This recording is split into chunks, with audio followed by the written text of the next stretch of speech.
حضرت وائل رضی اللہ تعالی عنہ کا ذباب کے لفظ سے بال کٹوا دینا۔ وائل بن حجر رضی اللہ تعالی عنہ کہتے ہیں کہ میں ایک مرتبہ حاضر خدمت ہوا، میرے سر کے بال بہت بڑے ہوئے تھے۔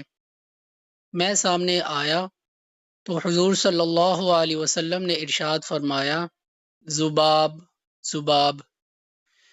میں یہ سمجھا کہ میرے بالوں کو ارشاد فرمایا۔ میں واپس گیا اور ان کو کٹوا دیا۔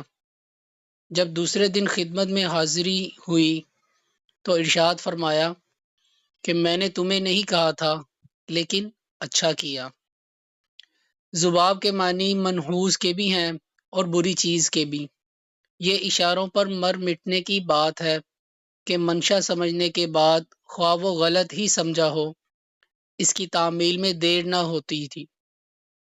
یہاں حضور صلی اللہ علیہ وسلم نے ارشاد ہی فرما دیا کہ تم کو تو نہیں کہا تھا، مگر یہ چونکہ اپنے متعلق سمجھے اس لیے کیا مجال تھی کہ دیر ہوتی۔ ابتدائی اسلام میں نماز میں بولنا جائز تھا، پھر منسوخ ہو گیا۔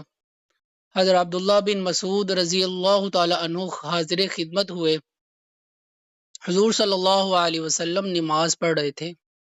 انہوں نے حسب معمول سلام کیا۔ چونکہ نماز میں بولنا منسوخ ہو چکا تھا، حضور صلی اللہ علیہ وسلم نے جواب نہ دیا۔ وہ فرماتے ہیں کہ حضور صلی اللہ علیہ وسلم کے جواب نہ دینے سے نئی اور پرانی باتیں یاد آ کر مختلف خیالات نے مجھے گھیرا۔ کبھی سوچتا فلاں بات سے ناراضی ہوئی، کبھی خیال کرتا کہ فلاں بات پیش آئی۔ آخر حضور صلی اللہ علیہ وسلم نے جب سلام پھیرا اور ارشاد فرمایا کہ نماز میں کلام کرنا منسوخ ہو گیا ہے، اس لیے میں نے سلام کا جواب نہیں دیا تھا، تب جان میں جان آئی۔